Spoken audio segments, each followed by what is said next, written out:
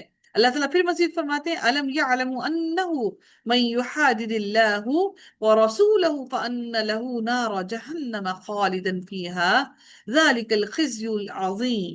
اللہ تعالیٰ فرماتے ہیں کہ کیا انہوں نے نہیں جانا، یعنی یہ کیسا ایمان ہے کہ انہیں اس بات کا علم نہیں کہ یقیناً جو اللہ تعالیٰ اور اس کے رسول کا مقابلہ کرے، یعنی اللہ تعالیٰ کا مقابلہ کرنے سے مراد اس کے حکم کو تحقیر سمجھنا، حقیر سمجھنا اور اس کی مخالفت کرنا ہے. فَأَنَّ لَهُ نَارَ جَهَنَّمَ، تو بلا شبہ اس کے لیے جہنم کی آگ ہے. خالدن فیہا، اس میں وہ ہمیشہ رہنے والا ہے. ذَلِكَ الْخِزْيُ الْعَظِيمُ، اور یہ بہت بڑی رسوائی ہے. اللہ تعالیٰ نے سورہ مجادلہ میں بھی فرمایا جو لوگ اللہ تعالیٰ اور اس کے رسول کی مخالفت کرتے ہیں یقیناً وہی ذلیل ترین لوگوں میں سے ہیں. يحذر المنافقون أن تنزل عليهم سورة تنبئهم بما في قلوبهم. اللہ تعالیٰ پھر مزید فرماتے ہیں کہ منافق ڈرتے ہیں، یعنی منافق اپنے راز کھل جانے سے ڈرتے ہیں. ان تنزل علیہم سورۃ تنبئہم بما فی قلوبہم، کہ کہیں مسلمانوں پر کوئی سورت ہی نازل نہ کر دی جائے جو انہیں وہ باتیں بتا دے جو ان کے دلوں میں ہیں. یعنی ایسی آیات نازل نہ ہو جائیں جو ان کے دلوں کے حالات کو کھول کھول کر بیان کر دیں، اور دنیا میں وہ اپنی رسوائی سے ڈرتے ہیں. اللہ تعالیٰ پھر فرماتے ہیں اگلے حصے میں آیت کی قُلِ اسْتَهْزِئُوا، آپ کہہ دیں تم مذاق اڑاؤ، یعنی جو کام تم نے کیے ہیں، جو مذاق تم نے اڑایا ہے اسے جاری رکھو. ان اللہ مخرج ما تحذرون، اللہ تعالیٰ یقیناً وہ باتیں نکالنے والا ہے جن سے تم ڈرتے ہو. اللہ تعالیٰ نے وعدہ کیا اور پورا کیا. اللہ تعالیٰ نے یہ سورہ کریمہ نازل فرمائی جس نے ان کے بھید کھول دیے اور انہیں رسوا کر دیا.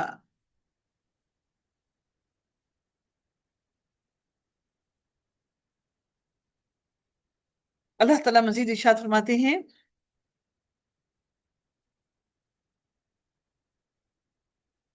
سورہ الاحزاب کے اندر، یقیناً اگر منافقین وہ جن کے دلوں میں بیماری ہے اور مدینہ میں افواہیں پھیلانے والے باز نہ آئے تو ہم آپ کو لازماً اس پر مسلط کر دیں گے، پھر وہ اس شہر میں آپ کی ہمسائیگی میں بہت ہی کم رہیں گے. لعنت کیے ہوئے ہوں گے جہاں کہیں وہ پائے جائیں گے، پکڑے جائیں گے اور ٹکڑے ٹکڑے کیے جائیں گے. بری طرح ٹکڑے ٹکڑے کیا جانا، ان کو بری طرح ٹکڑے ٹکڑے کر دیا جائے گا. اللہ تعالیٰ پھر اگلی آیت میں مزید ارشاد فرماتے ہیں وَلَئِن سَأَلْتَهُمْ لَيَقُولُنَّ إِنَّمَا كُنَّا نَخُوضُ وَنَلْعَبُ قُلْ أَبِاللَّهِ وَآيَاتِهِ وَرَسُولِهِ كُنْتُمْ تَسْتَهْزِئُونَ. اللہ تعالیٰ فرماتے ہیں کہ یقیناً اگر آپ ان سے پوچھیں تو وہ ضرور کہیں گے کہ در حقیقت بس یوں ہی ہم ہنس بول رہے تھے، ہم دل لگی کر رہے تھے. آپ کہتے ہیں کہ تم اللہ تعالیٰ سے اور اس کی آیات اور اس کے رسول کا مذاق کر رہے تھے. کیا یہ ایسا ہے کہ اللہ تعالیٰ اس قابل تم سمجھتے ہو کہ اللہ تعالیٰ سے تم اللہ تعالیٰ کی باتوں کا تم مذاق اڑاؤ؟ لا تعتذروا قد كفرتم بعد ایمانکم ان نعفو عن طائفة منکم نعذب طائفة بأنهم كانوا مجرمین. اللہ تعالیٰ فرماتے ہیں بہانے مت بناؤ اور عذر پیش مت کرو، اپنی گواہیاں نہ دو. بلا شبہ تم نے اپنے ایمان کے بعد کفر کیا، تم ایمان لانے کے بعد کفر کرنے لگے، اس لیے اب معذرتیں مت بیان کرو. اگر ہم تم میں سے ایک گروہ کو معاف کر بھی دیں تو ایک گروہ کو ہم ضرور عذاب دیں گے اس وجہ سے کہ یقیناً وہ مجرم ہیں، یقیناً انہوں نے جرم کیا۔ ابن ابی حاتم نے سیدنا ابن عمر سے روایت کیا ہے کہ غزوہ تبوک میں ایک شخص نے ایک دن ایک مجلس میں کہا کہ میں نے ان مہمانوں جیسا اور نہ ان سے زیادہ خواہش والا اور نہ ان سے زیادہ جھوٹا اور نہ ان سے زیادہ دشمن کے مقابلے کے وقت بزدل کسی کو دیکھا ہے۔ ایک شخص یہ سن کر کہنے لگا تو جھوٹا ہے اور یقیناً تو منافق ہے، میں تیرے بارے میں رسول اللہ صلی اللہ علیہ وسلم کو مطلع کروں گا۔ چنانچہ آپ صلی اللہ علیہ وسلم کو اس کی اطلاع ہو گئی اور اس کے متعلق یہ آیت نازل ہو گئی۔ سیدنا ابن عمر بیان فرماتے ہیں کہ میں نے اس شخص کو دیکھا کہ وہ رسول اللہ صلی اللہ علیہ وسلم کی اونٹنی کے پیچھے لٹکا ہوا تھا اور وہ کہہ رہا تھا یا رسول اللہ ہم تو مشغلہ کر رہے تھے، ہم تو ہنسی مذاق کر رہے تھے، اور رسول اللہ صلی اللہ علیہ وسلم فرما رہے تھے کہ کیا تم لوگ اللہ تعالیٰ کے ساتھ اور اس کی آیات کے ساتھ اور اس کے رسول کے ساتھ ہنسی کرتے تھے؟ اس کے بعد دوسرے طریقے پر سیدنا ابن عمر سے اسی طرح روایت ہوا ہے کہ وہ اس طرح سے وہ مذاق اڑاتے تھے، اور آ، مخصی بن عمیر نے کہا کہ میری یہ خواہش ہے کہ تم میں سے ہر ایک کو 100 کوڑے لگانے کا فیصلہ کیا جائے تاکہ ہمیں اس بات سے نجات مل جائے کہ ہمارے بارے میں کوئی حکم قرآنی نازل ہو۔ رسول اللہ صلی اللہ علیہ وسلم نے اس بات کی اطلاع ہو گئی، جب ان کو ہوئی تو منافقین عذر پیش کرنے کے لیے حاضر ہوئے۔ اللہ تعالیٰ نے یہ آیت نازل فرمائی کہ تم اب عذر مت کرو، تو ان لوگوں میں سے مخصی مخصی بن عمیر کو اللہ تعالیٰ نے معاف فرما دیا، چنانچہ اس کا نام عبد الرحمن رکھا گیا، اور اس نے اللہ تعالیٰ سے دعا کی کہ مجھے شہادت نصیب ہو اور میری شہادت کی جگہ کا کسی کو علم نہ ہو۔ چنانچہ پھر ہوا کیا کہ جنگ یمامہ میں وہ مارے گئے، نہ ان کی شہادت کی جگہ کا علم ہو سکا اور نہ یہ معلوم ہو سکا کہ کس نے ان کو شہید کیا ہے۔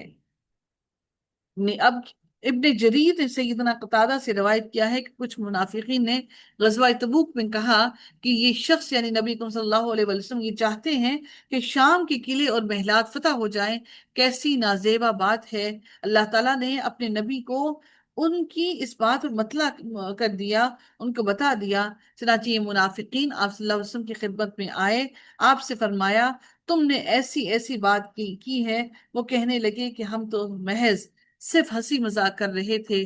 چنانچہ اس کے بارے میں اللہ تعالیٰ نے یہ آیت نازل کی کہ اللہ تعالیٰ اگر فرماتے ہیں کہ اگر ہم تم میں سے ایک گروہ کو معاف کر بھی دیں، یعنی منافقوں کی توبہ استغفار اور ان کی ندامت کی وجہ سے اگر ہم ان کو معاف کر بھی دیں تو ایک گروہ کو ہم ضرور عذاب دیں گے اس وجہ سے کہ یقیناً وہ مجرم تھے۔